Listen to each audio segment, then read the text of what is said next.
Bonjour à tous, c'est Morgane Magnin. On se retrouve aujourd'hui pour parler wearable et santé. Wearable, signe de l'individualisation du monde ou signe de progrès en termes de médecine. C'est ici qu'on parle médecine et avenir.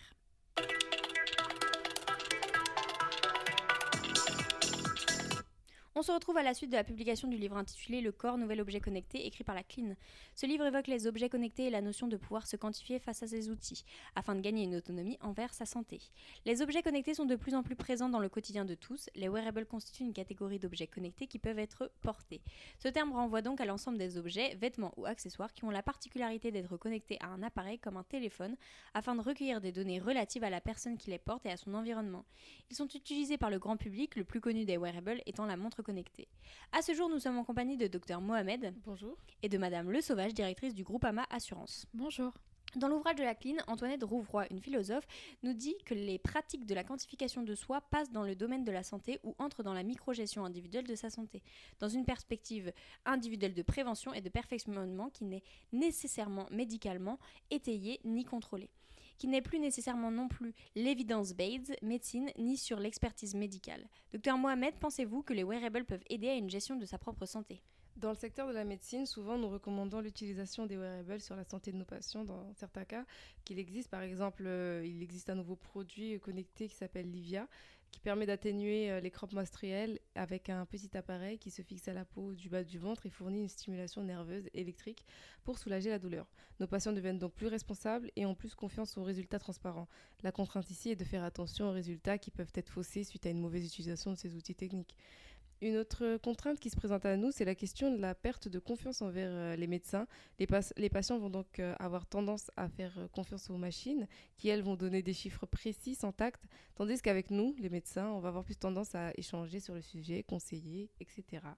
Il existe aussi le problème de l'addiction. Effectivement, c'est un sujet qu'on doit discuter particulièrement avec les jeunes. Il faut voir comment ils pourraient avoir une bonne gestion de cette autonomie si jeune. Ok, on comprend alors que c'est très complexe. Madame Le Sauvage, la promotion des wearables chez Groupama a-t-elle aussi pour but de rendre les personnes autonomes envers leur santé ? Alors en tant qu'assureur, les wearables s'imposent un peu à nous.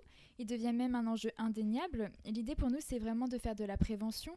Aujourd'hui, nous avons la possibilité de s'autonomiser en termes de santé pour prévenir d'éventuelles maladies. Je pense que c'est une bonne chose. Pour cela, nous valorisons les objets faciles d'utilisation au quotidien, tels que les montres connectées, qui permettent une analyse complète sur la santé générale de nos utilisateurs. Et on voit que depuis la crise sanitaire liée au Covid, la vente des wearables a augmenté de 18% en 2020. Aujourd'hui, ça semble vraiment nécessaire. Ok, très bien. Pour rester dans l'ouvrage de la CLIN, Anders Koldin Joversen, professeur en psychologie à l'université de Copenhague, a réalisé un pronostic qui est le suivant. Dans 10 ans, vous et moi mettrons à jour les données concernant nos fonctions corporelles aussi régulièrement que nous mettons à jour nos statuts Facebook. Docteur Mohamed, avez-vous de l'appréhension à propos de ce diagnostic ? On sait maintenant que beaucoup de médecins ont besoin de recueillir des données de santé et les wearables se présentent ici comme une solution à ce problème de distance. Excusez-moi. Et le fait que les patients vont mettre à jour leurs données fréquemment serait bénéfique car ce sont des informations dont on aura accès facilement. Mais en ce qui concerne les données personnelles, la CNIL ne nous permet pas de divulguer des informations concernant nos patients. Alors ces informations vont rester confidentielles, quand bien même elles sont en ligne. Ok, Madame Le Sauvage, comment vous positionnez-vous face à la confidentialité des données personnelles de santé ?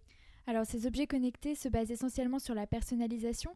En effet, plus il y a de données précises sur la personne, plus il est facile pour celle-ci de gérer sa santé. Et de notre côté, ça suppose d'offrir des avantages aux personnes se portant bien. Cependant, là où ça peut poser problème, c'est que cette personnalisation empiète sur le principe de mutualisation des risques sur lequel on se base. Nous adaptons nos services en fonction de chacun, mais notre principal souci est de protéger toutes les populations. Pour ce qui est des données, nous sommes soumis à la réglementation RGPD et on ne peut pas faire n'importe quoi, c'est très encadré à ce niveau. Et comment envisagez-vous le futur avec les wearables ? Alors nous valorisons essentiellement le bien vieillir à domicile. Nous savons que le nombre de personnes âgées va passer à 20 millions en 2030 contre 15 millions à ce jour. Et le nombre de personnes de plus de 85 ans devrait tripler d'ici 2050. Les wearables vont s'imposer d'autant plus. Les services assurent et assureront une tranquillité d'esprit pour tous, pour les personnes âgées et les familles. C'est un réel sujet d'innovation pour nous que nous développons actuellement. Ok, très bien. Docteur Mohamed, quant à vous, comment voyez-vous le futur avec les wearables ? Je pense que les wearables ne pourront pas entièrement remplacer les médecins, mais il existe déjà des médicaments et des traitements traditionnels qui le font. Actuellement, plus de 2 tiers des médecins recueillent les données à distance, donc on voit quand même qu'ils auront un grand impact plus tard. Ok, très bien, je pense qu'on a pu faire le tour du sujet. Ce fut un réel plaisir de vous accueillir ce matin. On se retrouve mardi prochain comme d'habitude pour parler de la présence des robots dans les maisons de retraite.